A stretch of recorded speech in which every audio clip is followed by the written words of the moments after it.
Hello, beautiful soul. I'm Aurora, and welcome to Twin Flame Journey, a space where we explore the deeper meaning behind soul connections, divine timing, and the path that leads two hearts back to union. If you've been feeling the signs, you're in the right place. Sometimes the person who runs is the same person who can't stop thinking about you at 17 in the morning. And that's the part nobody really tells you. They talk about detachment, lessons, timing, growth, but they don't talk about the weird human details, like how someone can stare at your message notification for 20 minutes and still not answer.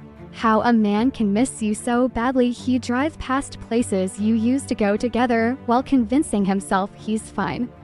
Or how loving someone who runs from intimacy slowly turns you into someone you barely recognize. Because at first, you think you're chasing love. Then one day you realize you've been chasing emotional certainty from someone who keeps disappearing every time things become real. And somehow the worst part isn't even the silence. It's that tiny part of you that still understands him. The strange thing is, it didn't start with chaos. That's what makes people question themselves later.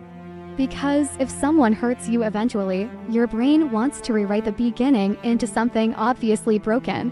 Like there had to be red flags everywhere. Like you should have known immediately. Like emotionally painful stories always announce themselves loudly at the door. But this one didn't. It felt quiet. Almost embarrassingly normal. And maybe that's why it got so deep. Because there wasn't some dramatic movie moment where two damaged people collided in fireworks and destruction. It was smaller than that. More human. More dangerous, honestly. It was little things. The way he looked at her when she was talking about something completely unimportant. Not even a deep conversation.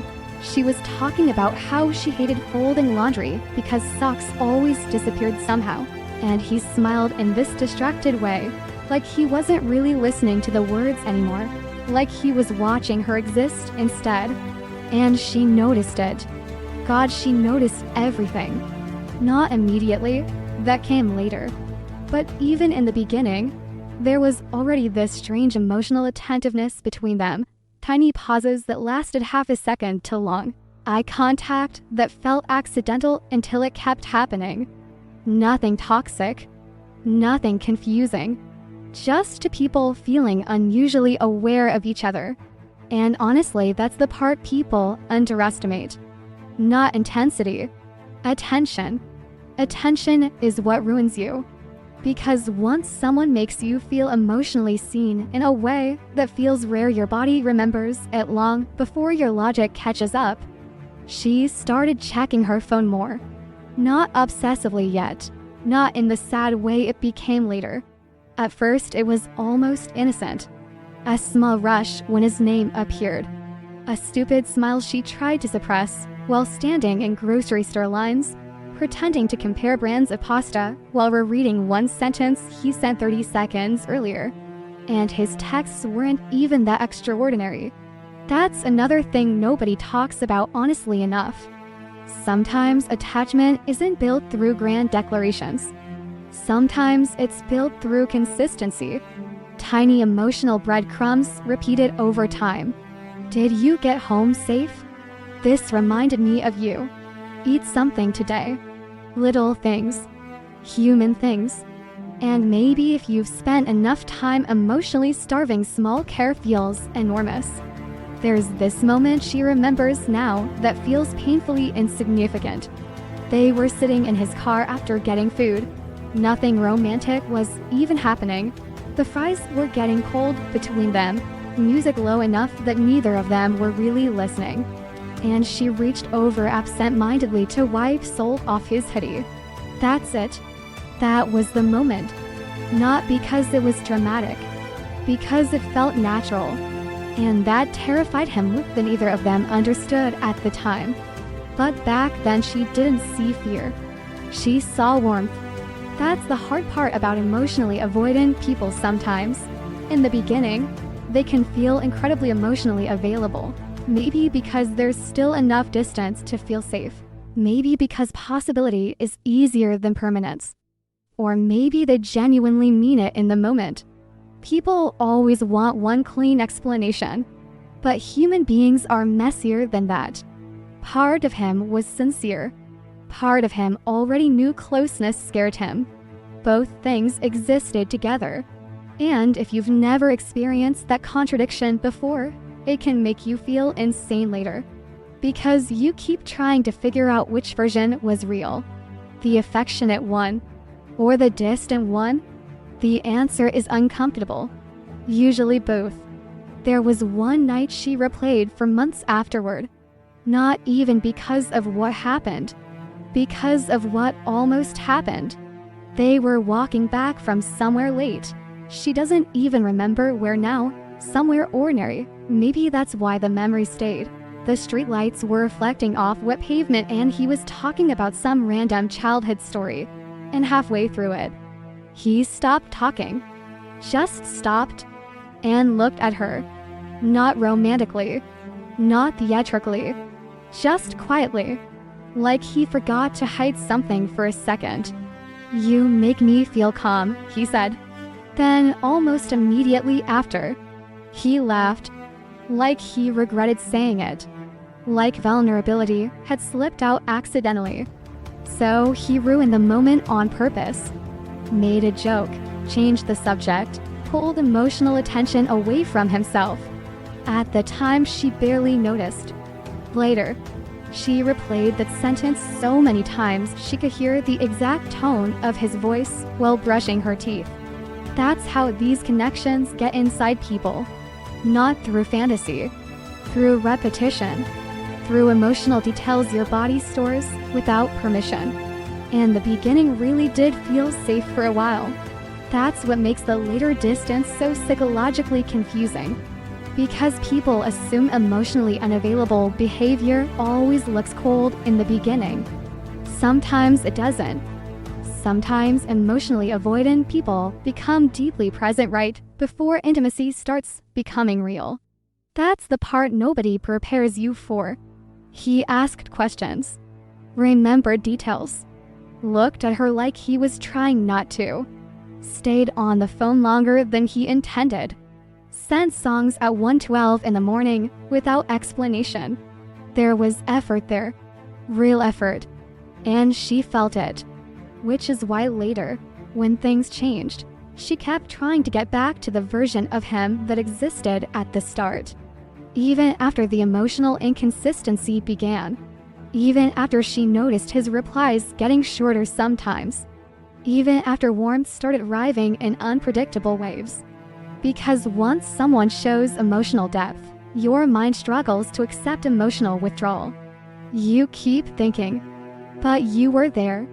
And he was. That's what hurts. There's this deeply embarrassing phase in the beginning of attachment where someone slowly becomes part of your internal routine before you consciously admit they matter. She started narrating things to herself in relation to him. He'd laugh at this. I should tell him this later. Why do I care what he thinks about this? And the worst part, the body notices first, before the mind. Her nervous system recognized him before her logic did. The physical reaction came first. The tiny adrenaline spike seeing his car. The unconscious smile at notifications. The weird emotional drop when conversations ended abruptly. And she hated how quickly it affected her. Especially because she kept trying to act casual. That's another painfully human part nobody admits enough. How much pretending happens in the beginning? Pretending you're not excited. Pretending you didn't reread messages. Pretending you weren't slightly disappointed when they took longer to answer than usual. Meanwhile, your entire emotional state is quietly reorganizing itself around tiny interactions. There was one specific night she knew she was in trouble. Not spiritually. Not cosmically. Just emotionally. Humanly. She sent him a message. Nothing vulnerable, just a joke. Then stared at the screen after sending it. Locked the phone. Unlocked it 30 seconds later. Walked into the kitchen pretending not to care. Opened the fridge without actually looking inside it. Checked again. Nothing. And suddenly she felt stupid. Not because he had done anything wrong, because she realized she was waiting. That quiet, humiliating realization. Oh, I care more than I plan to. And the truth is, he probably felt it too. That's the strange tragedy underneath these dynamics. Sometimes the runner feels the connection very early, earlier than people realize. But instead of moving closer, part of them starts internally calculating escape routes. Not consciously at first, more like emotional static forming quietly in the background. Because intimacy sounds beautiful until it starts threatening the parts of you that survive through emotional control. So the beginning becomes this fragile window where everything still feels possible. Before fear starts interfering. Before inconsistency starts rewriting the emotional atmosphere. Before one person begins anxiously leaning in, while the other starts instinctively pulling away. And when she looks back now, the saddest part is this. There were early signs. Not obvious ones. Just small emotional flinches. Moments where he became affectionate, then suddenly distant right after. Moments where he revealed something real, then disappeared emotionally for a day or two. Moments where she felt warmth followed immediately by confusion. But the warmth always returned eventually. So she ignored the confusion. Because humans are disturbingly good at overlooking instability when tenderness is involved. Especially when the tenderness feels rare. Especially when the person underneath the inconsistency seems genuinely conflicted instead of cruel. And he did seem conflicted. That's what made her stay emotionally longer than she should have. Because he wasn't heartless. Just emotionally fragmented. There's a difference. Though honestly, sometimes the pain feels the same. The shift was subtle at first. That's what made it dangerous. If someone suddenly becomes cruel, distant, cold overnight, your body reacts quickly. There's clarity in obvious rejection, painful clarity, but still clarity. This was different. This felt like someone slowly backing away while still holding your hand. And honestly, that kind of confusion can keep a person emotionally trapped for months, maybe years. Because there wasn't one moment where she could point and say, that's when everything changed.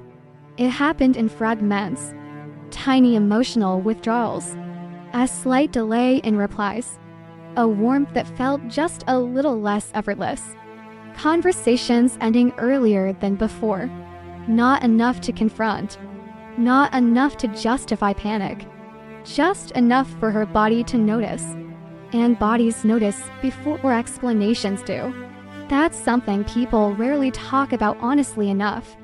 The nervous system catches emotional inconsistency long before the mind creates language for it.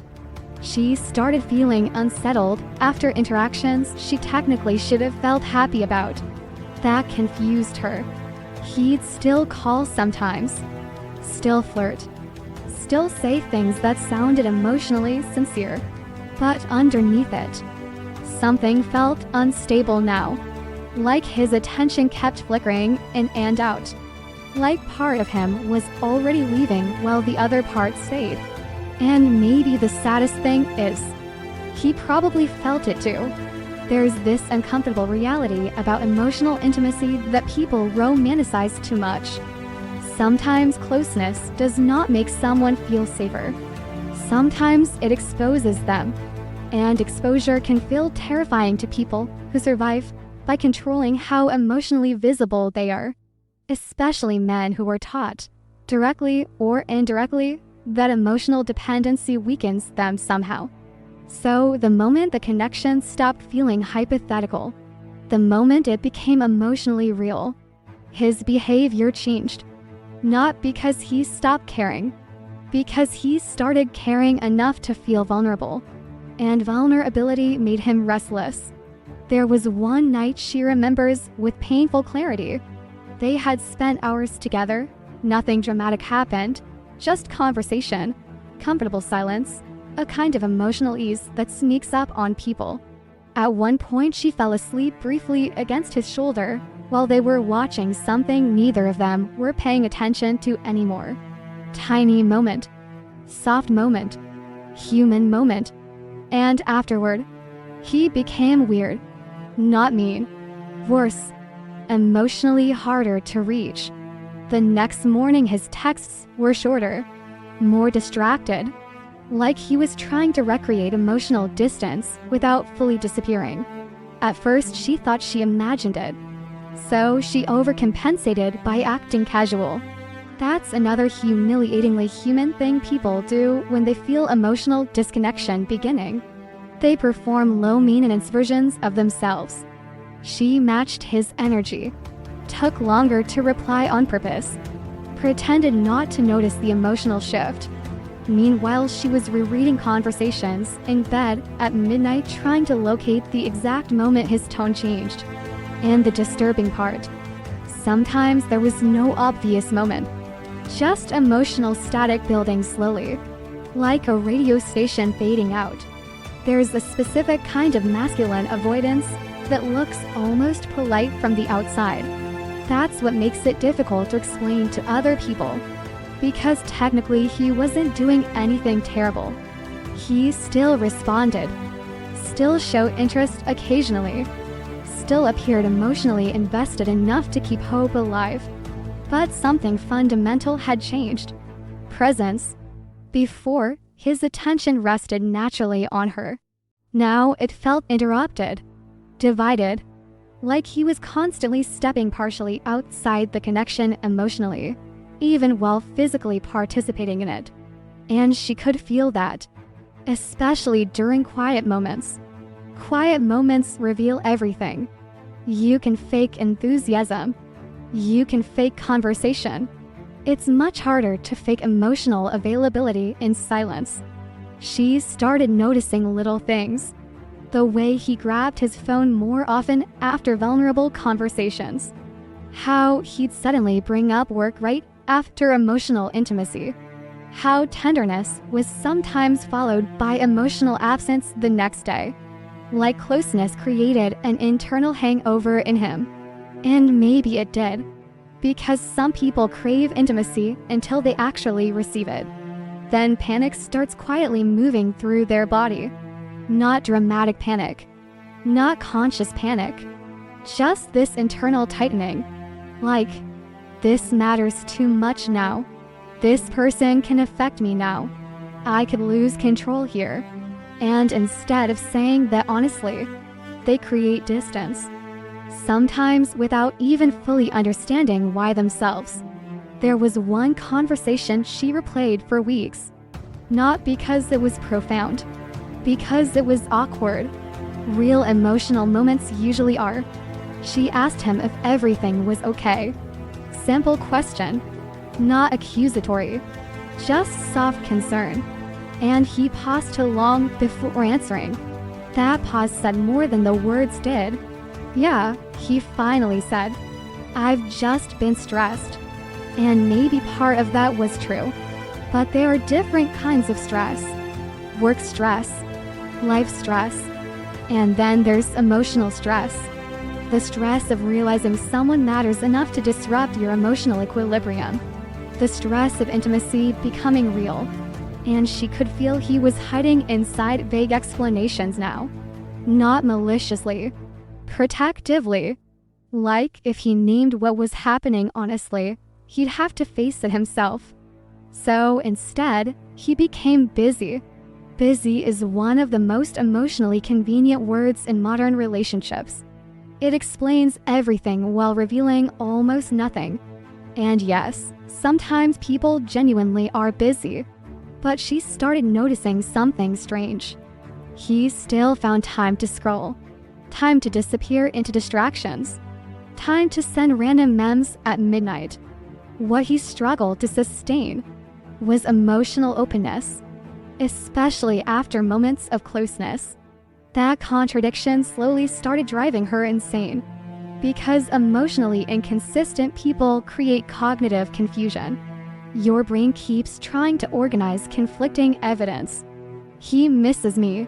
Then why does he pull away? He cares. Then why does he disappear after intimacy? He wants closeness. Then why does warmth make him colder afterward? And unfortunately, human beings can tolerate confusion for a very long time if emotional tenderness is mixed into it occasionally. That's how people become attached to emotional instability without realizing it. Intermittent warmth is powerful. Maybe too powerful. There was this one moment she never talked about because it sounded too small to matter.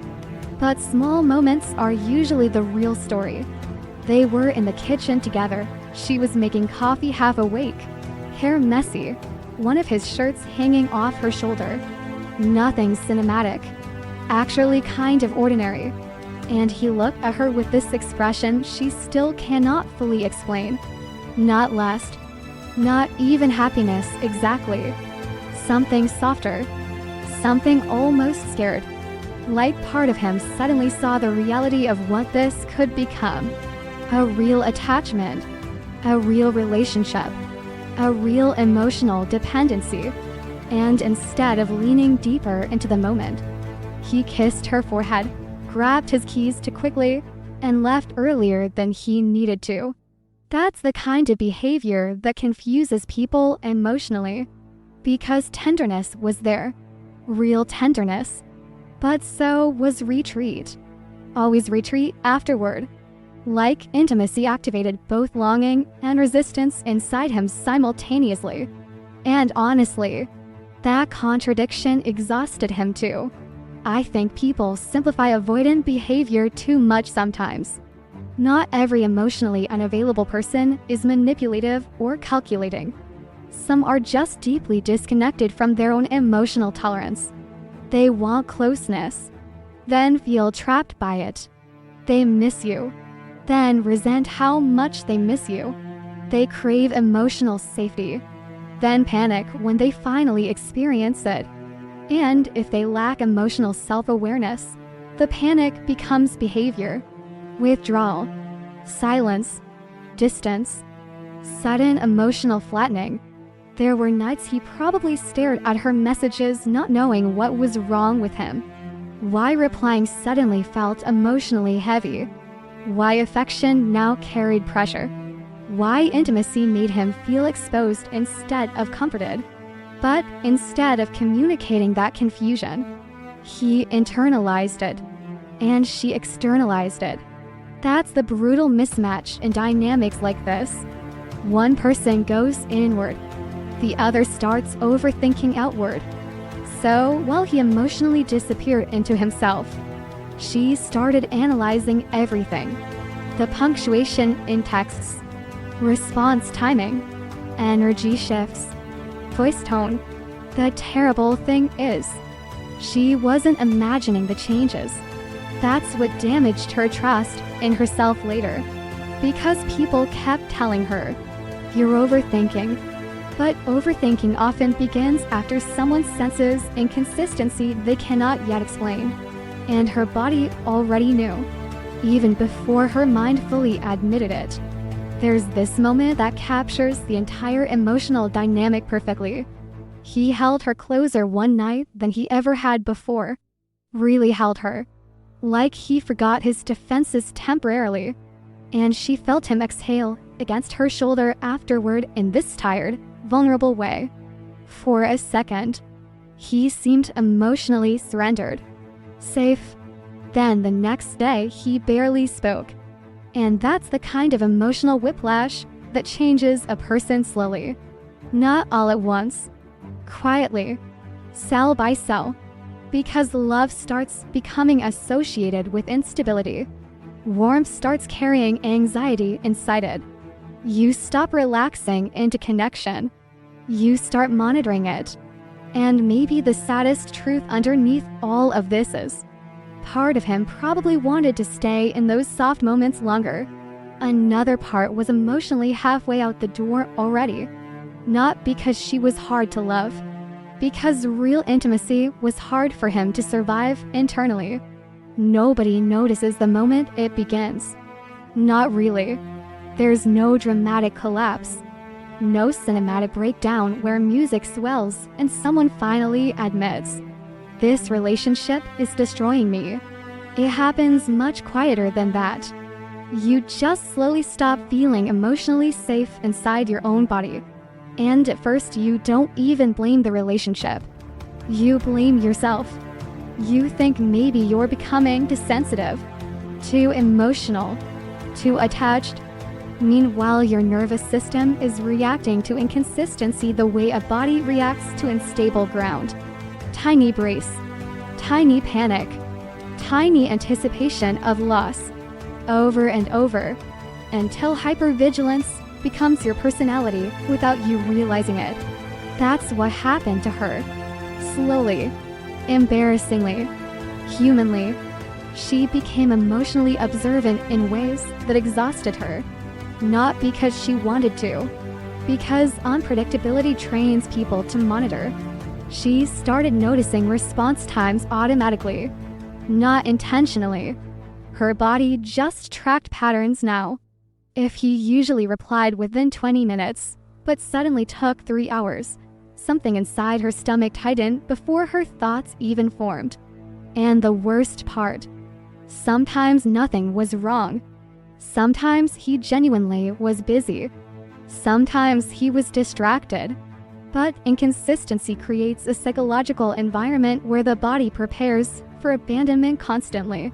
So even neutral silence starts feeling emotionally loaded. That's the part people mock without understanding.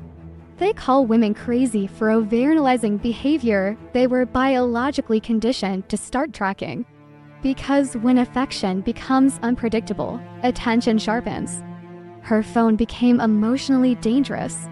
Not because of what was on it, because of what wasn't. She hated how often she checked it. Hated it, especially because she used to be the kind of person who didn't care much about texting. Then, suddenly, she became someone who could feel her entire mood shift because of a notification that never arrived. And she knew it was happening. That's the painful part. Self-awareness doesn't always stop emotional damage. Sometimes it just means you witness yourself unraveling in real time. There was one afternoon she remembers vividly. She was out with friends, laughing, technically having a good time, and in the middle of conversation, she looked down at her phone under the table. Nothing from him. Instant emotional drop. Small, sharp, almost physical. Then immediately shame afterward. Why did that affect me this much? She hated that question because she kept asking it, as if emotional attachment becomes less real when you criticize yourself for it. But attachment doesn't care about pride. The body wants reassurance long before dignity enters the conversation. And she started developing rituals around him. Small secret rituals. The kind people pretend they don't have. Checking his social media without interacting. Reading old conversations when current ones felt emotionally cold. Looking at the time he was last active. Not because she wanted to invade him, because she was trying to emotionally locate him. There's a difference. When someone becomes inconsistent, your brain starts searching for certainty anywhere it can find it. Even pathetic little digital crumbs. Especially those. And honestly, she knew how unhealthy it looked from the outside. That almost made it worse. Because now she wasn't just anxious. She was ashamed of being anxious. There's a specific kind of loneliness that happens when you're emotionally attached to someone who clearly cares about you, but cannot maintain emotional consistency long enough for you to relax. That loneliness is difficult to explain, because technically you are not abandoned. They still come back, still text eventually, still say things that sound sincere, still create moments that feel emotionally real, which means you never fully allow yourself to grieve. You just stay emotionally suspended, waiting for stability from someone who keeps fluctuating between intimacy and distance. And slowly, that uncertainty starts reshaping your personality. She became quieter around friends, more distracted, started carrying her phone from room to room without realizing it, started waking up in the middle of the night and checking if he responded. Not every night, which somehow made it sadder, because it wasn't obsession in the dramatic movie sense. It was dependency forming through repetition, intermittent emotional reinforcement, warmth, distance, warmth again, and every return felt like relief. That's how the cycle deepens. Relief becomes confused with love. There was one night she almost blocked him, not because she hated him, because she wanted peace. That distinction matters. She had spent the entire evening pretending not to care that he disappeared emotionally again after a deeply intimate conversation the night before. And around 11:46 p.m. she sat on the bathroom floor staring at her phone. Not crying dramatically, just tired. Tired in the nervous system. The kind of exhaustion where your chest feels tight for no reason. Where your thoughts keep looping even though you desperately want silence. She opened the conversation, scroll upward, smiled at old messages accidentally, then got angry at herself for smiling. That emotional contradiction became her entire internal world. Missing him while resenting him. Feeling empathy while feeling abandoned. Understanding his fear while quietly drowning inside the consequences of it. And maybe that's what people misunderstand about women in these dynamics. They're not stupid. Most of the time, they see the inconsistency clearly.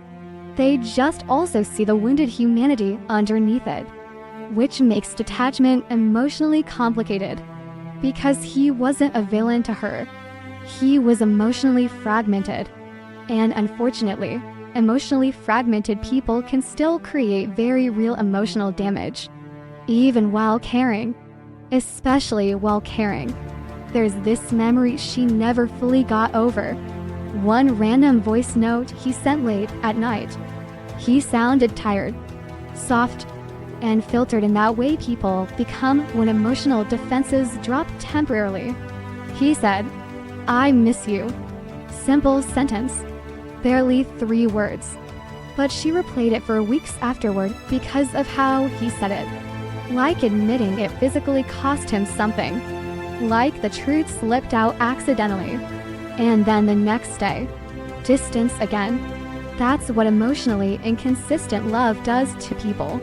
It conditions them to emotionally survive on fragments. Tiny moments become emotionally oversized because they're unpredictable. A soft sentence. A vulnerable look. A warm night. A sudden emotional opening. Those moments start carrying enormous emotional weight because stability is missing. And eventually, she stopped trusting herself. Not completely, just quietly. She began questioning her emotional reactions constantly. Am I asking for too much? Am I too emotional? Am I creating problems in my head? Meanwhile, her body was reacting to a genuinely unstable emotional environment. That's the tragedy. People gaslight themselves out of valid emotional pain because the other person is cruel enough to justify leaving easily. He still cared. That's what trapped her emotionally. He still reached out sometimes. Still had moments where his love felt painfully obvious. Still looked at her occasionally like losing her would destroy him. And maybe it would have. But fear can coexist with love. That's the part people don't want to admit. Sometimes someone loves you deeply and still cannot show up consistently. Sometimes emotional incapacity and emotional sincerity exist inside the same person. And that realization destroys people slowly because there's no clean villain. Just humans bleeding on each other unintentionally. There were moments she started becoming someone she didn't recognize. Tiny moments. Pathetic moments. Refreshing his page and pretending she wasn't. typing long vulnerable messages, then deleting them because she didn't want to seem too much, practicing emotionally detached replies before sending them, trying to sound unaffected while her heart was pounding. Even her body changed around him now. That's the terrifying thing about emotional insecurity. It becomes physical. Her stomach tightened when his tone changed. Her chest relaxed when warmth returned. Her appetite disappeared during silence. She cleaned obsessively after emotional overwhelm sometimes, folded clothes at midnight, reorganized drawers she didn't care about, anything to redirect the emotional energy somewhere physical. And she never told anyone the full truth. Not really. Because from the outside, nothing looked catastrophic enough. No screaming. No betrayal. No obvious abuse. Just emotional inconsistency slowly eroding someone's sense of safety. That kind of pain is harder to validate publicly. So she carried it privately, quietly. There's this internal dialogue she kept having with herself during that period. You need to stop caring this much. I know. So stop checking. I'm trying. He's confusing you. I know. Then leave. And that silence afterwards said everything. Because emotionally leaving someone and logically understanding a situation are completely different things. Especially when the connection still contains tenderness. Especially when the person hurting you also feels hurt themselves. Especially when every goodbye feels unfinished. And maybe the saddest part is, she didn't lose herself all at once. She lost herself gradually through adaptation. By becoming emotionally smaller, more careful, more self-monitoring, less expressive, less certain, until one day she realized she spent more time managing his emotional distance than actually experiencing love. At some point, the silence became more emotionally powerful than the conversations ever were. That's when things started feeling dangerous. Not dramatic dangerous. Quiet dangerous. The kind that changes the chemistry of your inner world without anyone else noticing. Because silence does strange things when attachment already exists. Especially inconsistent silence. Not the clear kind. Not the honest kind where someone says, I can't do this anymore. That kind hurts sharply, but at least reality stabilizes afterward. This was the kind of silence that still left emotional fingerprints everywhere. The kind where someone disappears emotionally, but never fully leaves. And the human body doesn't know how to relax inside unfinished endings. That's the part people don't explain enough. Uncertainty is physiologically exhausting. The nervous system keeps searching for resolution long after the conversation stops. So even when he wasn't there, he was there. In pauses, in routines, in her body, especially at night. Nights became unbearable first. Daytime still had distractions, noise, obligations, other people's voices interrupting her thoughts. But nighttime exposed everything. There was one particular night around 1:30 a.m. she sat on the edge of her bed staring at absolutely nothing. Phone face down beside her. The room felt weirdly loud despite being silent. Air conditioner humming. A dog barking somewhere far outside. Her own heartbeat feeling irritatingly noticeable. And she kept having this instinct to check her phone even though she knew there would be nothing there. That reflex became humiliating after a while. The body reaching before the mind could stop it. Like emotional muscle memory, she'd grab the phone automatically and lock it. No message. Then lock it quickly as if she caught herself doing something shameful. And the worst part, sometimes there had been messages before. That's how intermittent emotional availability traps people psychologically. The brain keeps expecting relief because relief used to come eventually. Not consistently. Just enough. enough to keep hope biologically alive. So silence started becoming its own emotional environment, a place she lived inside, and people around her didn't understand because technically nothing catastrophic had happened. No breakup speech, no betrayals she could point to cleanly, just emotional disappearance stretched across days and weeks in ways that made her feel abandoned without permission to call it abandonment. That kind of grief is isolating because it sounds irrational when spoken out loud. I'm devastated because someone emotionally faded away while still occasionally returning. Try explaining that to someone who's never lived it. It sounds pathetic until it happens to you. Then suddenly you understand why ambiguity can hurt more than endings. Because ambiguity keeps the attachment alive. There's this strange thing humans do when they're emotionally confused. They start replaying tiny moments, obsessively looking for hidden certainty. She replayed one sentence for weeks. Not even an important sentence. One night months earlier, he had looked at her while leaving and casually said, "Text me when you get home." That's it. Normal sentence. Forgettable sentence. Except now her brain treated it like evidence in a psychological crime scene. Did he care more back then? Was that virgin real? When did it change? Did I imagine the intimacy? People in emotional confusion become detectives of emotional memory, searching ordinary moments for explanations. And honestly, the silence made her romanticize things that probably weren't even extraordinary at the time. That's another painful truth. Distance enlarges memories, especially unresolved distance. Suddenly, the way he touched her wrist absent-mindedly while talking feels spiritually significant. The way he once looked tired and vulnerable in the passenger seat becomes emotionally mythologized. Not because the moments themselves were huge, because loss magnifies detail. There were nights she drove around for no reason, not dramatically, not crying with music blasting like movies portray heartbreak. More numb than that, just driving, passing familiar streets while mentally replaying conversations that no longer existed anywhere except inside her nervous system. She'd stop by red lights barely remembering where she was going. Sometimes she ended up near places they used to go together without consciously planning to. And that realization always made her feel slightly insane.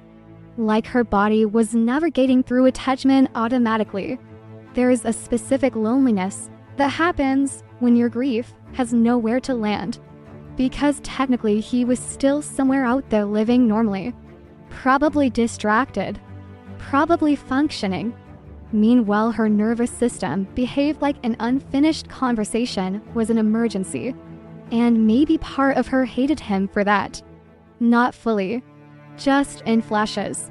Small ugly flashes. Moments where empathy collapsed temporarily from exhaustion. Because understanding someone's emotional wounds does not magically erase the pain they cause. That's something people learn too late. Compassion and resentment can coexist. Love and anger can coexist. Missing someone and wanting them to stay away can coexist too. Human emotions are not organized cleanly. That's what made this so exhausting. There was one evening she almost reached out. Not because she had something meaningful to say. Actually, the opposite. She just wanted interruption. Relief from silence. She typed, "Hey," then deleted it. Typed, "Hope you're okay." Deleted that too. Then sat there staring at the empty text box feeling weirdly hollow. Because suddenly she realized she was tired of being the emotional bridge every time distance appeared. Tired of restoring connection manually. Tired of carrying emotional continuity alone. And yet, part of her still wanted him to break the silence first. Not for ego, for reassurance. She wanted proof that the connection haunted him too. That she wasn't the only one emotionally trapped inside the absence. That's the humiliating part about unresolved attachment. Sometimes you don't even want a reunion anymore. You just want confirmation that it mattered equally. Silence also changed her physically. People underestimate how emotional instability reshapes the body. She stopped sleeping properly. Not dramatically, just badly. Light sleep. Interrupted sleep. The kind where you wake up exhausted because your nervous system never fully relaxed overnight. Her appetite changed too. Some days she forgot to eat until late afternoon. Other days she ate mindlessly while scrolling through old conversations she promised herself she wouldn't reread anymore. And the strange thing is, life outside the connection kept moving. That's what felt surreal. Co-workers still talk normally. Friends still sent memes. Coffee shops still played soft music while strangers laughed casually nearby. Meanwhile, internally, she felt emotionally suspended between hope and grief. That disconnect became unbearable sometimes, especially when silence stretched long enough for embarrassment to enter the picture. Because eventually sadness turns into self-consciousness. You start judging yourself for still caring, still thinking about them, still reacting physically to absence. There's this internal conversation she kept having late at night. He's probably fine. Maybe. You need to let this go. I know. So why can't you? Because unfinished things echo. That was the truth. The relationship had transformed into emotional static. Not fully alive. Not fully dead. And human beings struggle psychologically with unresolved emotional tension more than they struggle with pain itself. At least pain has shape. This had none. Just recurring waves. There were moments she almost convinced herself she was finally okay. Then something tiny would destroy her composure again. A song playing in a grocery store. Someone wearing his cologne passing by. Hearing a phrase he used to say casually. And suddenly her chest tightened before logic could intervene. That's the cruel thing about emotional memory. The body stores details the conscious mind forgets. Sometimes she wondered if he felt any of this too.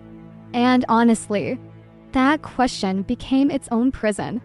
Because emotionally unavailable people often leave behind just enough evidence of caring to make forgetting impossible. He had cared. That was real. The problem was never absence of feeling. It was absence of emotional consistency. And silence magnified that contradiction until it consumed her thoughts. There's one memory that stayed with her more than all the others. One night, he had fallen asleep beside her accidentally, completely relaxed, breathing slow, one arm draped across her waist unconsciously. And she remembers staring at the ceiling thinking, he feels safe here. That memory haunted her later. Because if he felt safe, why did he keep disappearing emotionally afterward? That question stayed inside her for months, maybe longer. And eventually the silence became more than silence. It became projection, interpretation, fear, hope, fantasy, grief. Everything unspoken started expanding to fill the empty space between them. That's why silence in emotionally intense relationships feels alive. Because your mind keeps conversing with the absence long after the person stops speaking. And slowly, without realizing it, she stopped missing who he actually was consistently. She started missing emotional resolution itself. The uncomfortable truth is, he probably missed her long before he admitted it to himself. That's what people misunderstand about emotionally avoidant behavior sometimes. They imagine the person who pulls away feels nothing, like distance automatically means detachment. But human beings are rarely that clean emotionally, especially men who learned how to suppress emotional dependency instead of understanding it. Missing someone can feel humiliating to a person who associates emotional need with weakness. So instead of processing longing honestly, They distract themselves from it. And distraction can look very convincing from the outside, until it isn't. At first, his silence probably felt intentional, controlled. He buried himself in routines, work, gym, friends, scrolling endlessly at night. Anything that created enough stimulation to avoid sitting still with himself for too long. Because stillness was dangerous now. Stillness made her return. Not physically, internally, in fragments. And fragments are sometimes worse. A memory while driving. Her laugh appearing in his head at random moments. The way she used to look at him quietly when he talked about things he pretended not to care about. Tiny details. Annoyingly persistent details. That's the thing about emotional attachment. It hides inside ordinary moments. There was probably a night where he opened his phone instinctively to send her something stupid. A meme. A song. Some random observation from his day. Then froze halfway through. Because reaching out emotionally suddenly felt loaded now. Not casual anymore. Everything carried emotional consequence. So he deleted the message instead. And people think those moments don't matter because nobody sees them. But psychologically, those are the moments that reveal the truth. Not grand confessions. The unsent messages. The hesitation. The internal argument happening silently behind behavior. There's this strange contradiction in emotionally unavailable people. They often want emotional connection desperately, as long as they can control the intensity of it. But once attachment becomes mutual and emotionally real, panic enters the system. Not because they don't care, because now they can lose something. Now another person can affect them deeply.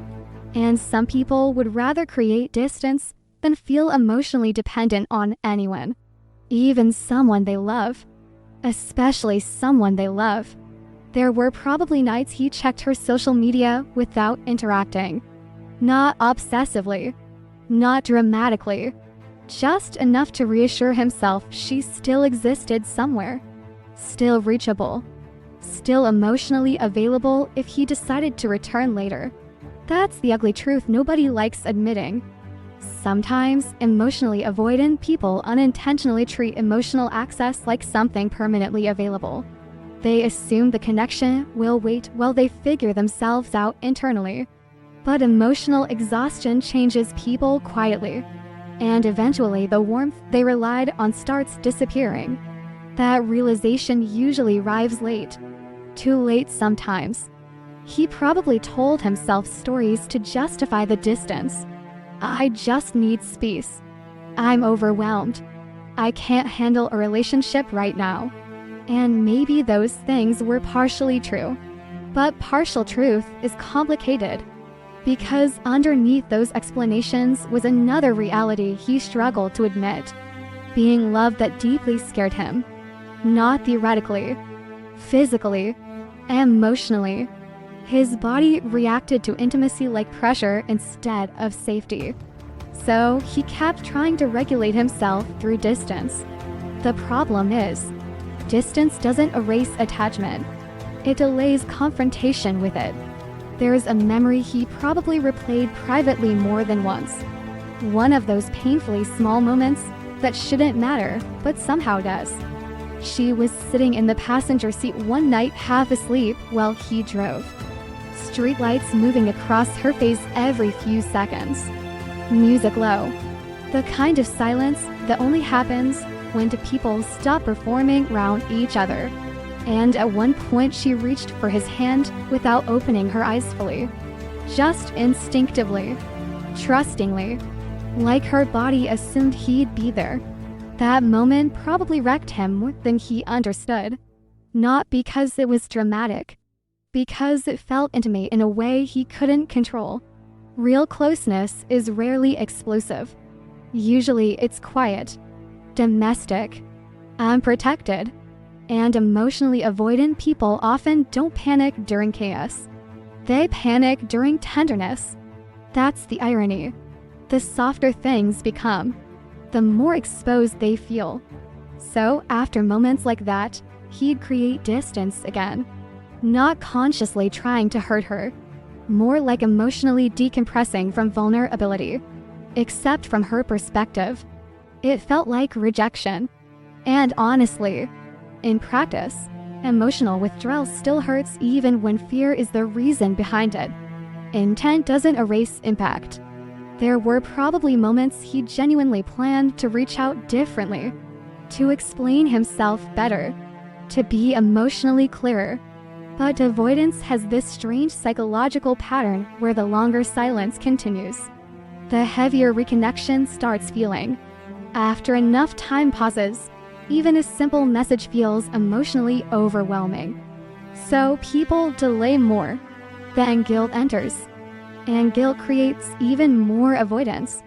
It becomes this ridiculous internal cycle where someone misses you intensely while simultaneously avoiding the emotional discomfort of facing the connection directly. Human beings are complicated in embarrassing ways, especially emotionally immature ones. And sometimes he was immature emotionally. That's part of the honesty here. Not evil, not heartless, just emotionally unequipped in ways that hurt both of them. There were probably nights he missed her most immediately after social distraction ended. That moment after friends leave, after noise disappears, after the TV turns off, when the apartment becomes too quiet. That's when suppressed attachment usually resurfaces. Not romantically, almost physically, like emotional gravity returning. He'd probably reach for his phone reflexively, then stop. Internal dialogue happening instantly. Just text her. No. Why not? Because then this becomes real again. That's the part people rarely say out loud.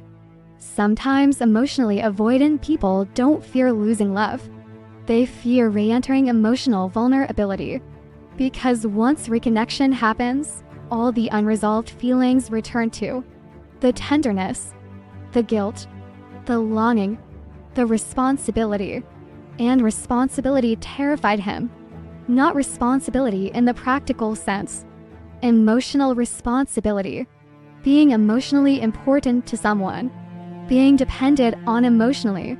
Knowing his inconsistency affected her. That awareness probably haunted him more than he admitted. Because deep down, he knew.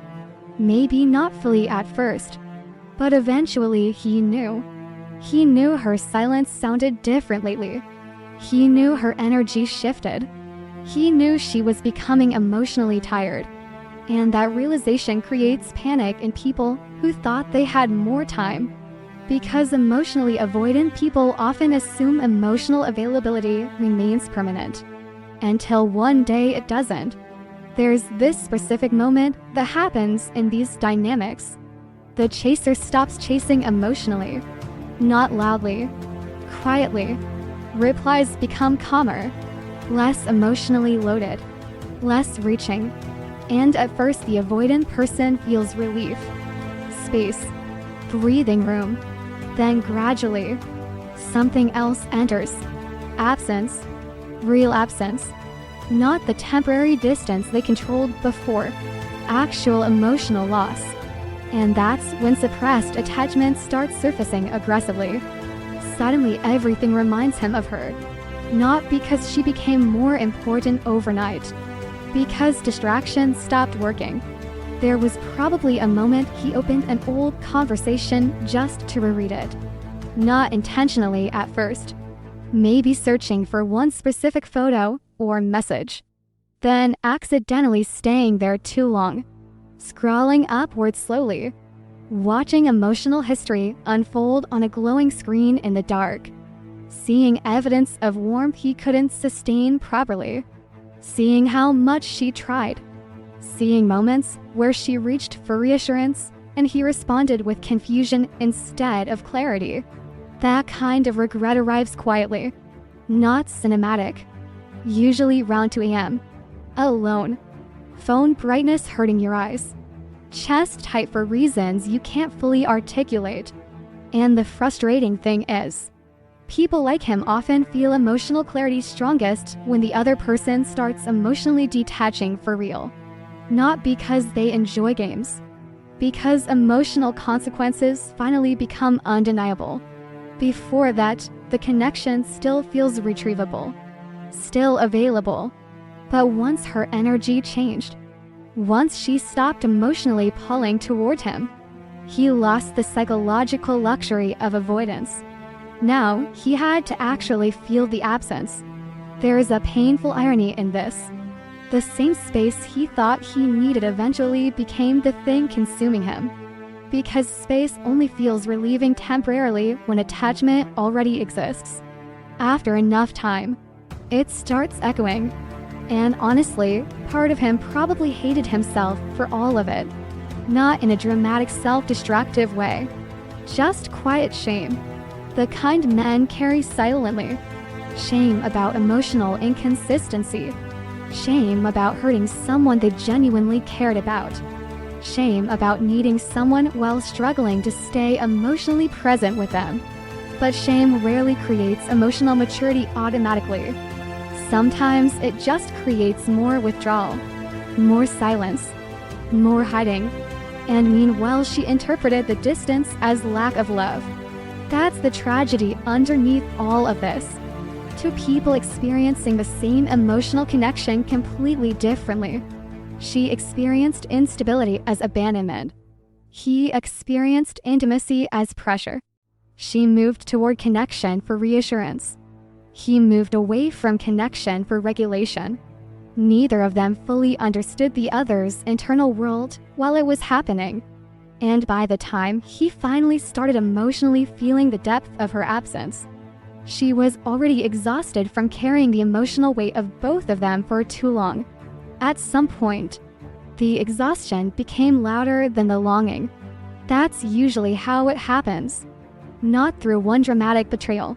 Not through some sudden moment of clarity, where the entire emotional situation finally makes sense overnight. It's slower than that. Your body just gets tired of surviving uncertainty. And eventually, even love starts feeling heavy when it arrives wrapped in confusion all the time. She didn't stop loving him suddenly. That would have been easier. Honestly, she wished it had happened that way. Instead, she loved him while simultaneously becoming emotionally exhausted by him, which is a very different kind of heartbreak. Because now the conflict wasn't, "Do I love him?" That answer was obvious. The real conflict became, how much confusion can a human nervous system survive before love starts turning into self-abandonment? And unfortunately, there's no clean answer to that question. People stay longer than they should when tenderness still exists. Especially women who can emotionally sense the wounded humanity underneath someone's inconsistency. That empathy kept trapping her, because every time she got close to emotionally detaching, he'd soften again. A late-night message, an unexpectedly vulnerable conversation, a look in his eyes that reminded her the connection was real. And every small return restarted hope. That's what emotionally inconsistent relationships do. They interrupt grief before it fully completes. There was one evening she remembers clearly because nothing dramatic happened, which somehow made it more important. She was sitting on her kitchen floor eating takeout straight from the container because she was too emotionally drained to care about plates. Phone beside her, his name at the top of the conversation still. Silent, again, and she realized something quietly terrifying. She felt emotionally tired before she even opened the chat now. Not anxious, not hopeful, tired. That shift matters. Because anxiety still contains energy. Exhaustion is different. Exhaustion means the nervous system has been carrying emotional tension too long. And suddenly she could see herself from the outside for a second. The waiting, the monitoring, the constant emotional adjusting. The way she kept reshaping herself around his inconsistency, hoping stability would finally appear. And the truth hit her in this very unglamorous moment while cold fries sat beside her on the floor. Love should not require this much emotional interpretation. That realization wasn't empowering. It hurt. Because part of her still wanted him. Still understood him. Still knew he wasn't intentionally cruel. But understanding someone's emotional limitations doesn't protect you from the consequences of them. That's one of the hardest lessons emotionally empathetic people learn. There's this dangerous thing women sometimes do in emotionally painful relationships. They confuse empathy with emotional obligation. If I understand his wounds deeply enough, maybe I can survive the inconsistency longer. But emotional intelligence becomes self-destructs when it constantly excuses instability that keeps hurting you. And she was starting to realize she had spent months emotionally translating him, explaining his silence, explaining his fear, explaining his withdrawal. Meanwhile, almost nobody was translating her exhaustion. Not even her. There were moments she started noticing how much she had emotionally shrunk. That realization was devastating. She used to speak more freely, laugh more naturally, text without overthinking every sentence. Now, even basic communication felt strategic, measured, careful. She'd type messages and read them 5 times, asking herself, does this sound too emotional? Too needy? Too distant? Too cold? That's what prolonged emotional inconsistency does. It turns authentic expression into self-monitoring, and eventually you stop feeling emotionally safe being yourself. Not because the other person demanded perfection directly, because unpredictability trained you to emotionally calculate constantly. There's one memory she kept returning to during this phase. Not because it was romantic, because it was revealing. Months earlier, he had once looked at her during an argument and quietly said, "I don't know what you want from me." At the time, she internalized that sentence as criticism. Like maybe she really was asking for too much emotionally. But later, much later, she realized something painful. Most of what she wanted was consistency, not perfection, not endless reassurance, just emotional steadiness, presence that didn't disappear every time intimacy deepened. And suddenly, she saw the relationship differently, not as a tragic, impossible love story, but as two people operating from completely different emotional survival systems. She reached toward connection when she felt emotional insecurity. He moved away from connection when he felt emotional intensity. And both people kept accidentally triggering the other. That realization softened some of her anger. But strangely, it also clarified why the relationship kept hurting. Because love alone cannot stabilize incompatible emotional coping mechanisms, especially when only one person is consistently trying to hold emotional continuity together. There were days she almost left emotionally for real. Not dramatically, quietly. You can always tell when someone starts emotionally detaching genuinely because the energy changes. The obsession softens first. Then the checking slows down. Then the emotional urgency disappears. And at first it feels strange. Almost empty. Like withdrawal. Because when your nervous system becomes accustomed to emotional unpredictability, calmness feels unfamiliar. There was one morning she woke up and realized she hadn't checked her phone immediately. That sounds insignificant. But for months, checking had become automatic, reflexive. Her nervous system waking before her consciousness fully did.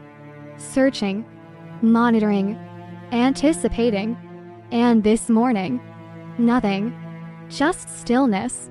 For a few seconds, she simply existed before remembering him. And instead of relief, she felt grief. Because part of her understood what it meant. Something inside her was finally getting tired enough to let go. Not fully, but partially. And honestly, that process is heartbreaking too. People romanticize detachment like it feels empowering immediately. Sometimes it just feels sad, like watching yourself slowly stop reaching towards someone you still love.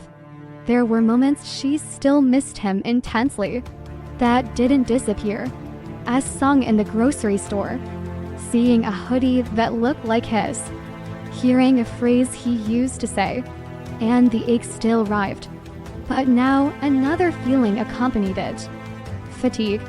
Emotional fatigue changes attachment, because eventually the body starts associating the connection with depletion instead of safety.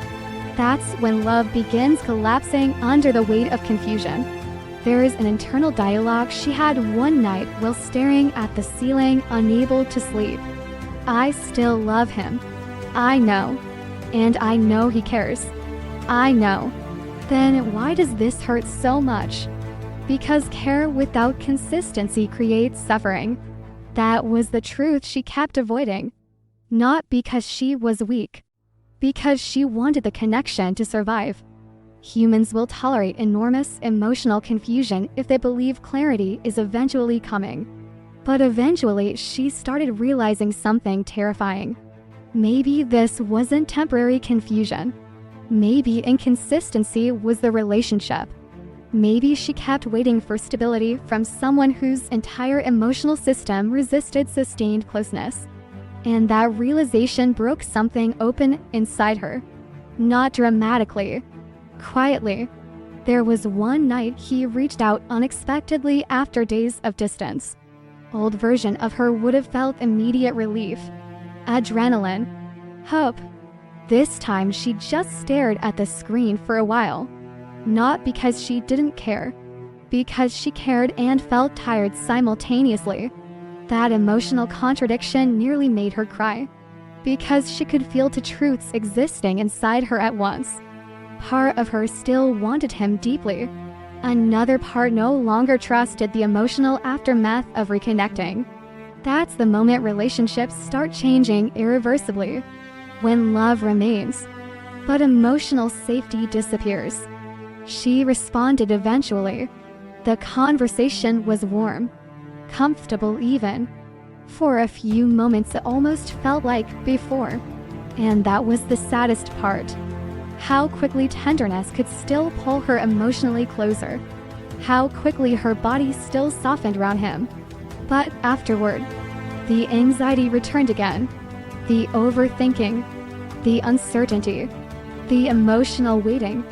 And finally something inside her whispered, I can't keep surviving love like this. That sentence changed everything. Because survival and love are not supposed to feel identical. And maybe the most heartbreaking part is, she didn't stop understanding him. She still saw the fear underneath his avoidance. Still recognized the tenderness inside him. Still knew he wasn't emotionally empty. But she was finally beginning to understand something equally important. Someone can love you and still be emotionally incapable of loving you in a way that allows your nervous system to rest. And no amount of empathy can turn emotional instability into safety if the other person keeps running every time closeness becomes real. At first, he probably experienced her pulling away as relief. That's the part nobody wants to admit honestly. When someone has felt emotionally overwhelmed by intimacy for a long time, distance can initially feel calming, quieter, less pressure. Less emotional responsibility sitting on their chest all day. No more emotionally loaded conversations. No more feeling watched by someone who can sense every subtle shift in energy. No more guilt every time they disappear emotionally for a few days.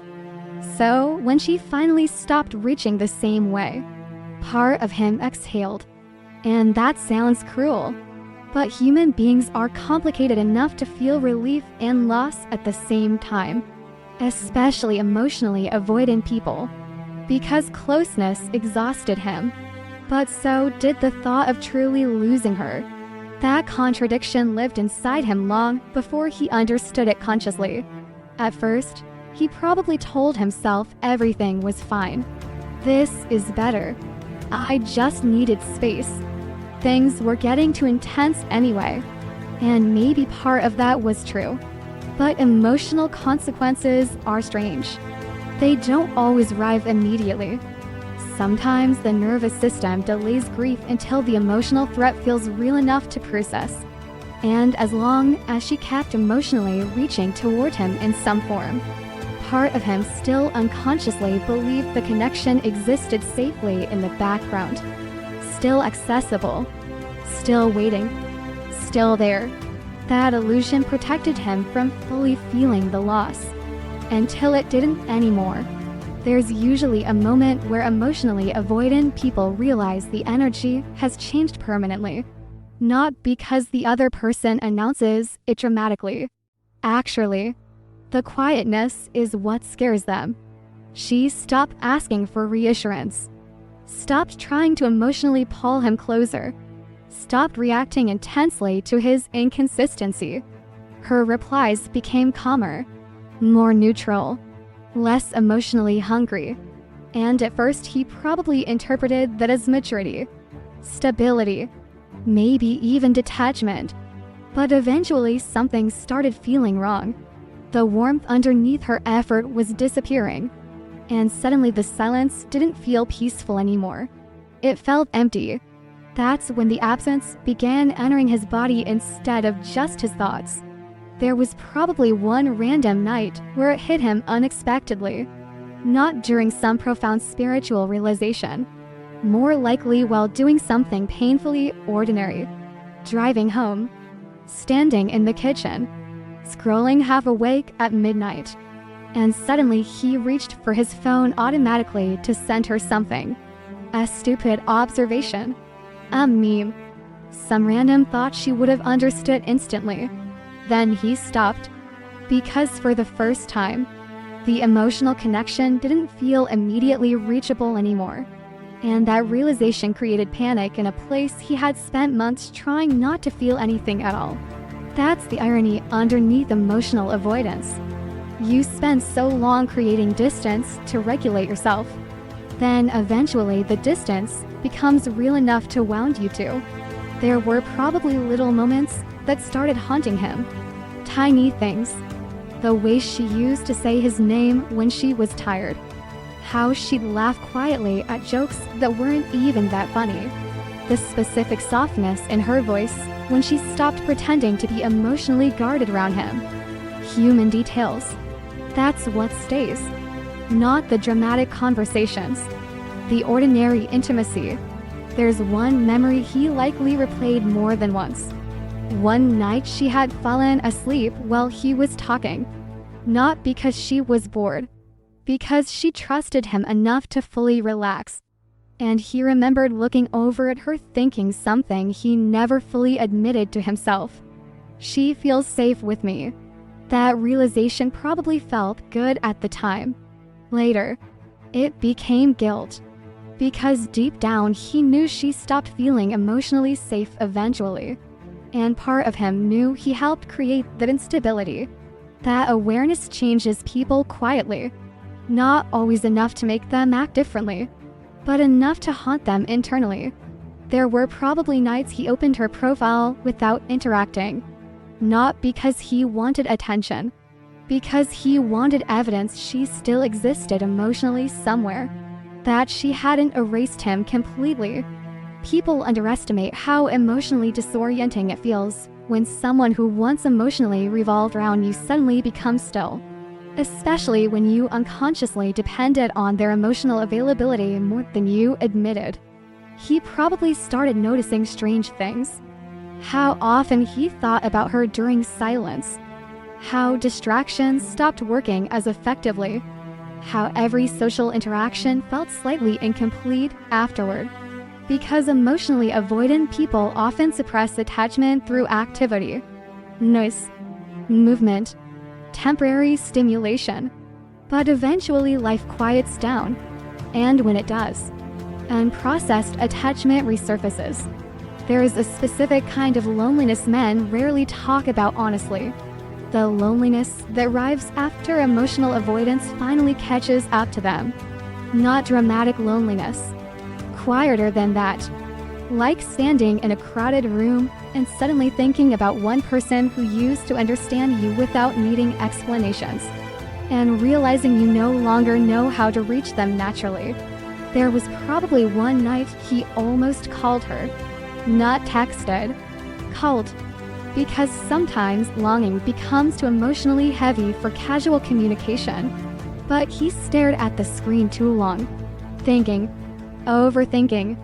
Internal dialogue moving in circles. What would I even say? That I miss her.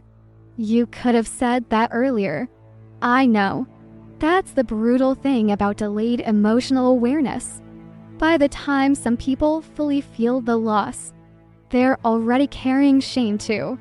Shame changes behavior, especially in men taught to internalize emotional failure instead of communicating through it.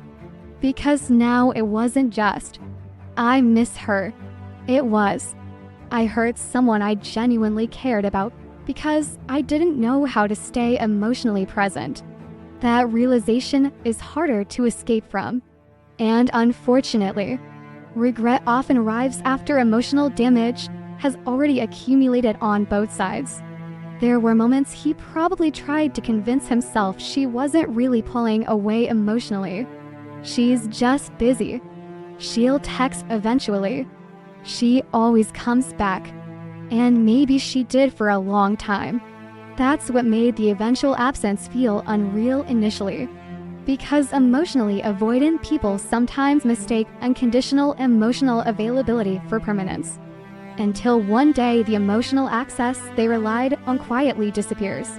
And suddenly the connection feels fragile in a way it never did before. That's when panic enters. Not because they suddenly started caring. Because now they can no longer avoid the possibility of actual loss. There is a memory that probably hurt him more than he expected. One of the last genuinely warm conversations they had. Nothing dramatic happened. That's what made it painful later. She sounded softer than usual. Calmer. Almost emotionally surrendered. Not chasing. Not demanding clarity. Just tired.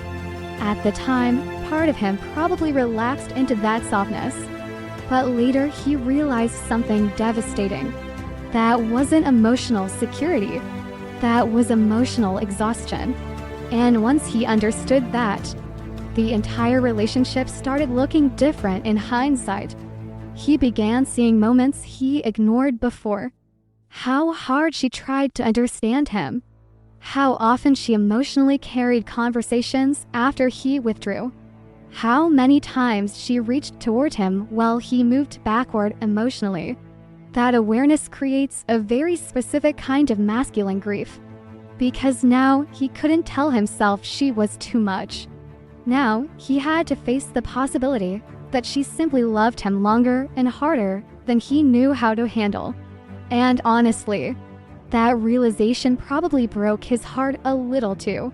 There were probably nights he reread old messages looking for emotional warmth he failed to protect properly. Moments where she sounded hopeful, open, emotionally alive. And now her energy felt different, more distant, not cruel, not angry even. That's what scared him. Anger still contains attachment sometimes. Calm detachment feels final. And for the first time, he started emotionally experiencing what she had lived inside for months. Uncertainty. Not knowing where he stood emotionally anymore. Not knowing if reaching out would still matter. Not knowing if the connection remained emotionally alive on her side. That psychological instability finally entered his nervous system too. And suddenly all the space he thought he needed started feeling unbearable. There's this painful misconception that emotionally avoidant people never suffer. A lot of them suffer deeply. They just suffer later, after distraction fades, after emotional consequences become undeniable. after the person who loved them stops emotionally waiting in the same way. But delayed grief creates tragic timing, because by the time he started fully feeling her absence, she was already learning how to survive without his presence emotionally regulating her entire inner world. And that's the heartbreaking shift. Not when two people stop loving each other, when they stop reaching for each other at the same time. Sometimes people come back because they changed, and sometimes they come back because loneliness finally became louder than avoidance. That's the part nobody romanticizes enough, honestly. Not every return is transformation. Sometimes it's confusion, sometimes guilt, sometimes nostalgia mixed with emotional hunger. Sometimes someone simply misses how loved they felt around you. And those are not the same thing as being emotionally ready. That realization shattered a lot of fantasies for her, because for a long time, she imagined reunion like clarity. Like eventually he would return with certainty in his voice, emotional awareness, stability, answers. As if time automatically matures unresolved people. But time alone doesn't heal emotional avoidance. Sometimes it just deepens self-awareness without changing behavior. And that's a devastating thing to realize when you still love someone. There's this dangerous narrative people tell themselves after emotionally intense relationships. If the connection was real enough, eventually everything will make sense. But human beings don't always become emotionally capable just because the feelings were genuine. Feelings and emotional capacity are not the same thing.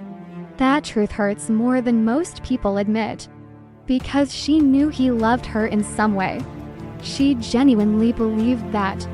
The problem was, love kept collapsing under the weight of his fear, confusion, inconsistency, and emotional avoidance.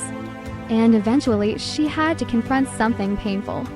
Missing someone deeply does not magically make them capable of sustaining intimacy. There was probably a moment he returned emotionally after a long period of silence. Not dramatically. Maybe just a message late at night. Something careful, almost casual. Hey, been thinking about you. And the terrifying thing is, her body probably reacted before her mind did. Heart racing, chest tightening, adrenaline, hope trying to re-enter through a door she spent months trying to close. That's the brutal reality of attachment. Healing is not linear when the person reappears, especially when the emotional chemistry between two people never fully disappeared. And he probably meant it to. That's what complicated everything. He probably really had been thinking about her. Probably missed her in waves that embarrassed him privately. Probably replayed memories at inconvenient times.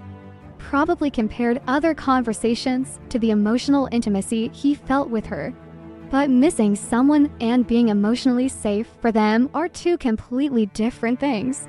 And she was finally starting to understand that.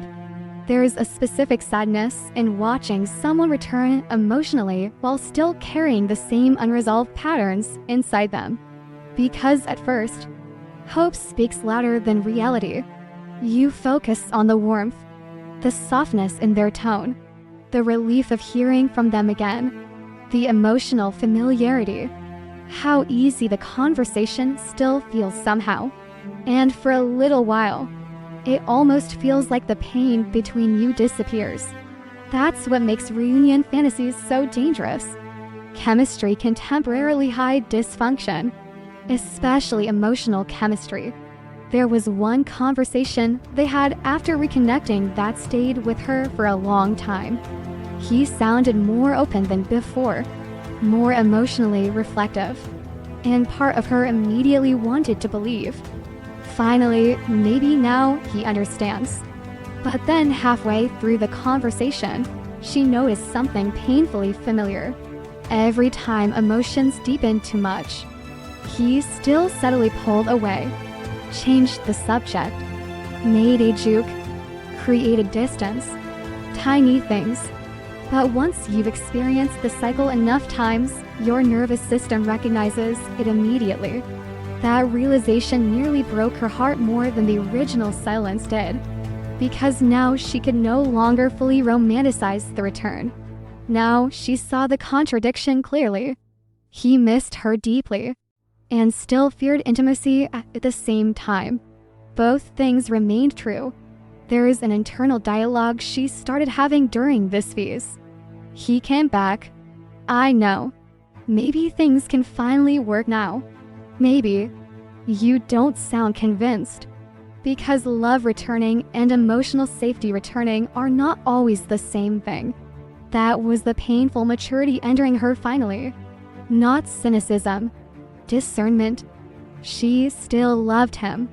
Still softened round him sometimes.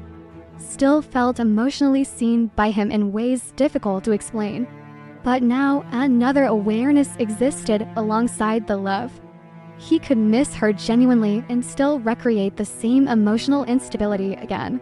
Because unresolved people often return emotionally before they become internally different. Loneliness creates emotional urgency. Transformation requires sustained self-awareness. Those are not the same process. There were moments she caught herself slipping back into old emotional patterns almost immediately. Checking her phone again. Overanalyzing tone again. Feeling emotionally elevated after warmth and emotionally anxious after distance. That terrified her, because she realized how quickly the nervous system remembers unfinished attachment. Even after growth, even after exhaustion, the body remembers hope, especially hope attached to intermittent emotional relief. There was probably one night during reconnection where everything felt almost painfully beautiful again. Easy conversation, laughter returning naturally, that familiar emotional rhythm between them reappearing effortlessly. At one point, he probably looked at her with that same vulnerable softness he always tried to hide. And for a second, she forgot every painful thing. That's the problem. Real emotional connection doesn't disappear just because the relationship became damaging. Sometimes the chemistry stays painfully intact, which makes leaving emotionally confusing, because the love itself was never entirely fake, just unstable. And unstable love creates devastating emotional whiplash, especially when both people genuinely feel something.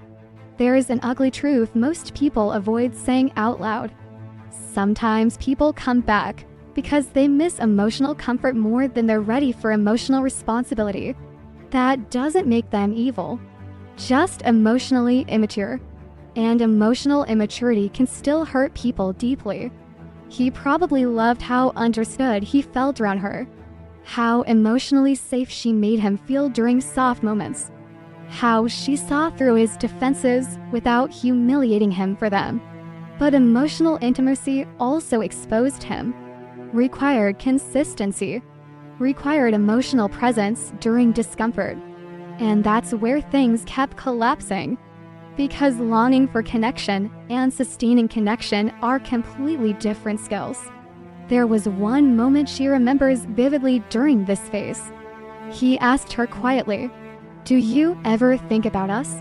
Simple question, almost boyish in the way he said it. And her chest hurt instantly because she knew the honest answer was, all the time. But she also knew something else now. Thinking about someone constantly does not guarantee compatibility. Love does not automatically override emotional patterns. And suddenly the fantasy started cracking. Not completely, just enough for reality to enter. There is a painful stage in healing where you begin grieving not only the person, but the imagined future you attach to them. The fantasy that one day they would emotionally arrive fully, certain, ready, capable of staying. And maybe part of her still wanted that fantasy. Honestly, probably more than she admitted. Because humans cling to emotionally meaningful stories, especially unfinished ones. But reality kept interrupting the fantasy now. She noticed how quickly uncertainty returned after closeness, how emotionally inconsistent energy still existed underneath the tenderness, how her nervous system still tightened waiting for withdrawal. And the worst part, he probably noticed it too. That slight guardedness in her now. The caution. The emotional hesitation. Because once someone repeatedly associates love with instability, trust becomes physically harder. Not intellectually. Biologically. There's one internal conversation he probably had privately that he never fully admitted out loud. Do you actually want intimacy? I think so. Then why do you keep panicking when it becomes real? That silence contains the entire tragedy. Because sometimes people genuinely do not understand themselves well enough to sustain the kind of love they crave. And unfortunately, other people get hurt inside that confusion. She eventually realized something heartbreaking. Their connection was emotionally real enough to keep pulling them back toward each other, but not emotionally stable enough to stop hurting them once they got close again. That's a brutal realization, because it removes the fantasy of easy reunion. Now, the problem wasn't lack of love. It was emotional capacity, timing, fear, patterns, two nervous systems reacting to intimacy in opposite ways. And maybe the saddest part of all is this. If he had met her later in life, after doing deeper emotional work, after learning how to stay instead of retreat, maybe things could have been different. But people don't love potential versions of each other. They love the person standing in front of them now. And sometimes the present version of someone simply cannot hold the depth of connection they themselves helped create. That's what makes reunion fantasies so painful. Not because the feelings aren't real, because sometimes they are painfully real. But reality eventually asks a harder question than, do you love each other?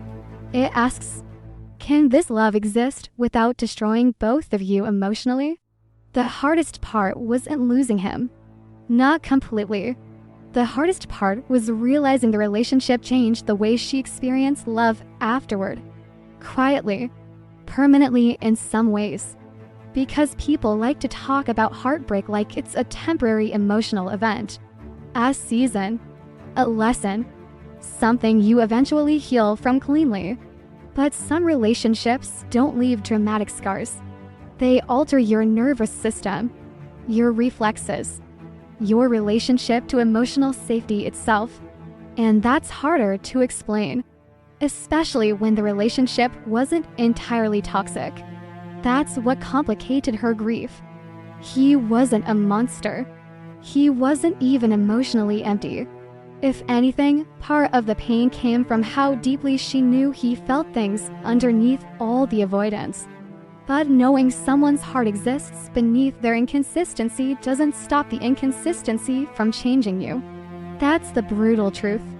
Love can be sincere and still emotionally damaging. There were moments months later where she caught herself behaving differently around emotionally available people. That realization disturbed her more than she admitted. Someone would text consistently and instead of relaxing, she'd become suspicious.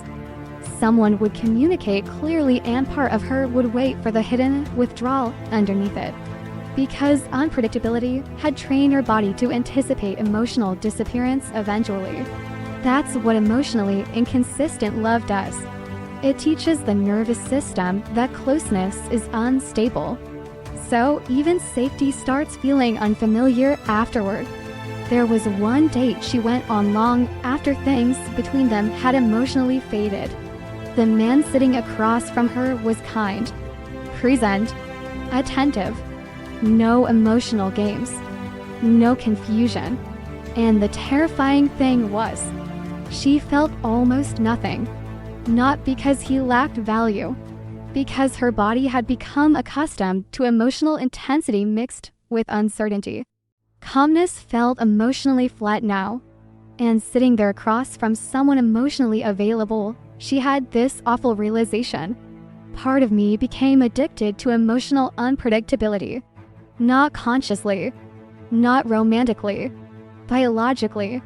That realization made her angry. Not just at him, at herself too. Because she used to be softer before all this. More emotionally trusting, more naturally expressive. Now she monitored herself constantly. There were moments she almost missed the old version of herself more than she missed him. The version who didn't overanalyze delayed replies, who didn't emotionally brace during silence, who didn't instinctively prepare for withdrawal after intimacy. That girl felt distant now. There is a specific grief in realizing love made you colder. Not wiser exactly. Colder. More self-protective. More cautious about emotional investment. She hated that. Especially because underneath all the guardedness, she still loved deeply. That part never disappeared. It just became hidden behind survival instincts. There was one evening she sat with friends laughing about something stupid and suddenly realized she hadn't thought about him for almost the entire day. That should have felt freeing. Instead, she felt grief immediately afterward. Because healing sometimes feels like losing emotional intensity before it feels like peace. And part of her still associated intensity with meaning. That's another painful truth nobody admits enough. Sometimes people mourn not only the person, but the emotional aliveness they experienced around them, even when that aliveness hurt. There were nights she still revisited old memories accidentally, not obsessively anymore, more like emotional ghosts appearing unexpectedly. The way he looked at her during quiet moments, how protective he became in subtle ways without announcing it. The softness in his voice when he was tired enough to stop hiding emotionally. Those memories still carried warmth. That's what complicated everything. Because the relationship wasn't entirely suffering. If it had been only pain, leaving emotionally would have been easier.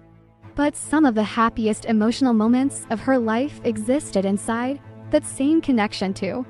And humans struggle to release things that contain both comfort and damage simultaneously, especially emotionally intense relationships. There's this internal dialogue she started having with herself during healing. Was any of it real? Yes. Then why couldn't it last? Because real feelings are not always enough to create stable love. That answer hurt every single time. Because part of her still wanted emotional reality to guarantee emotional permanence somehow. But human beings don't work that way.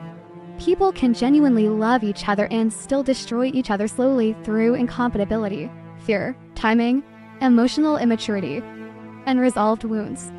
All the unromantic things nobody wants to talk about. There was one moment she realized she had changed permanently in some ways.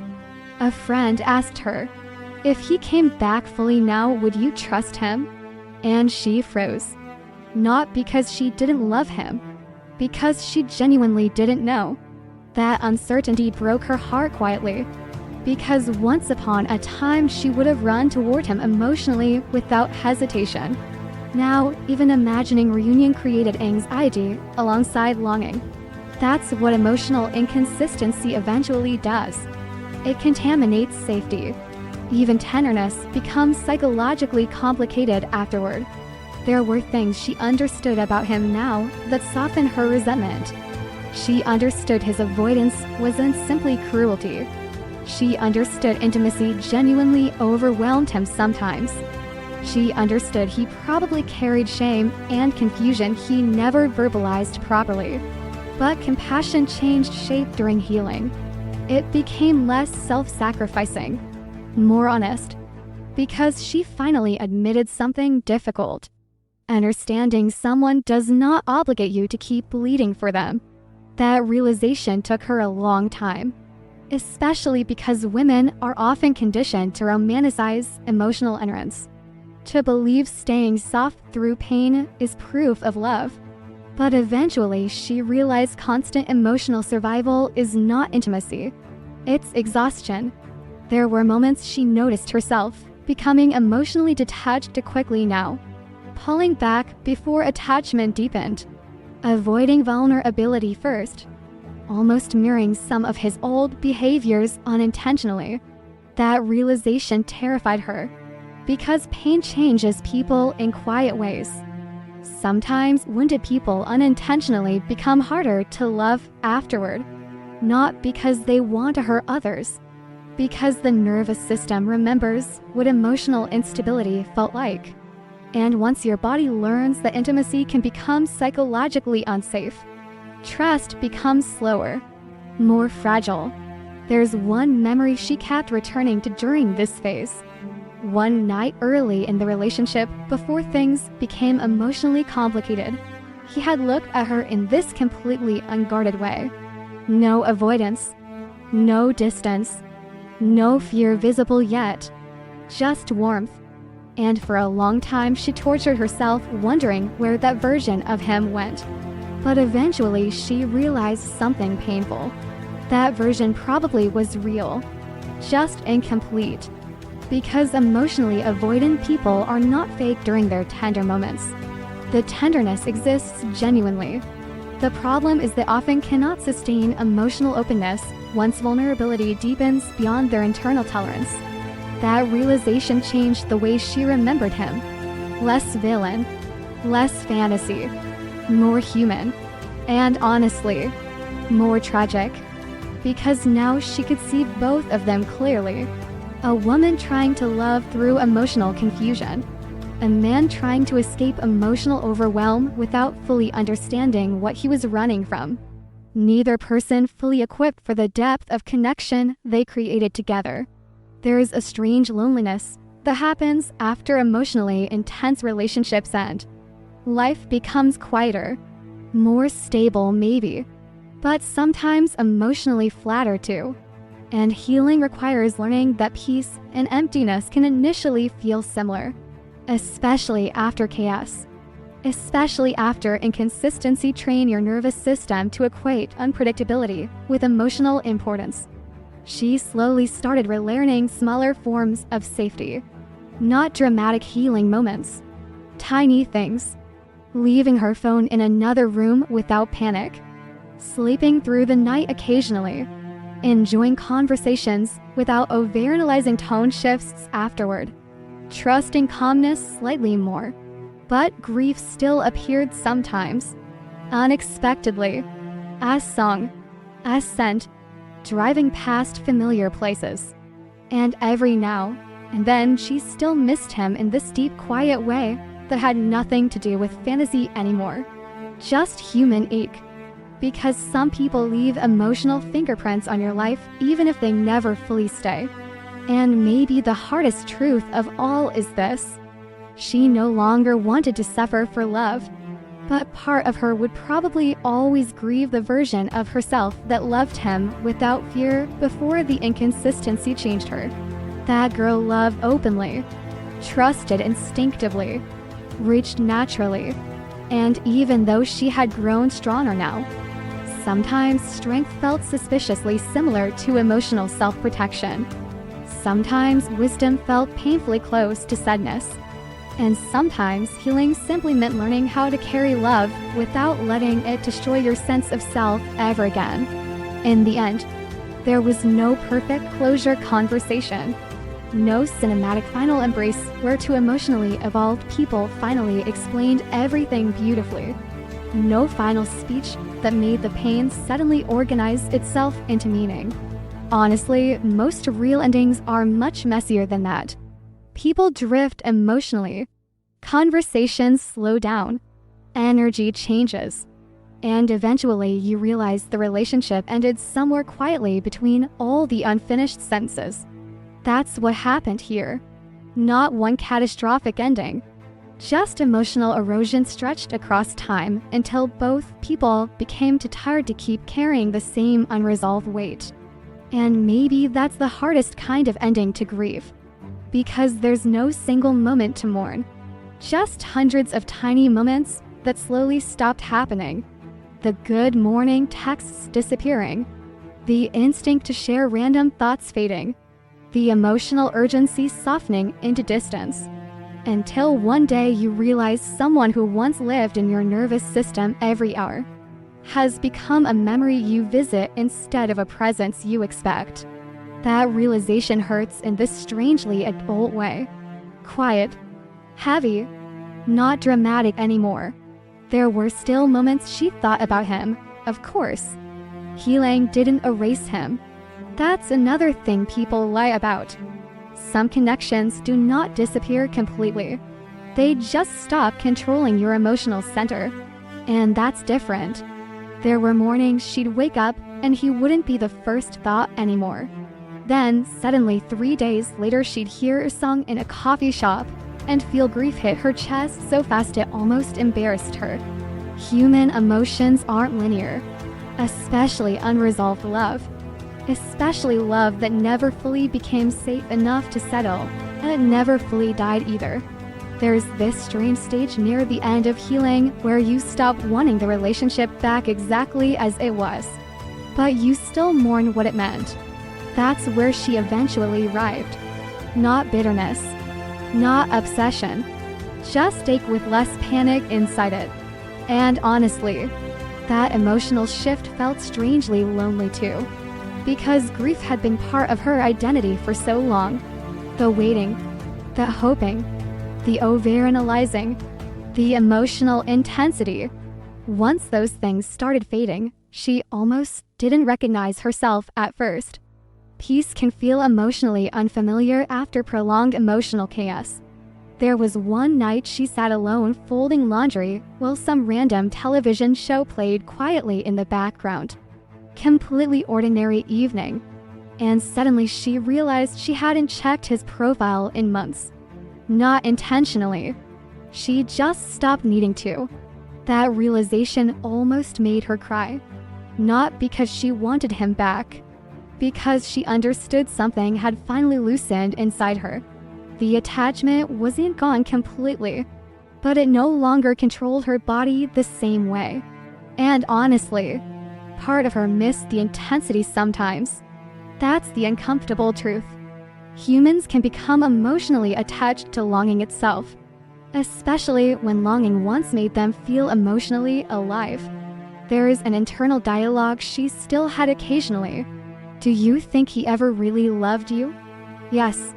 Then why couldn't he stay? Because loving someone and knowing how to sustain intimacy are different things.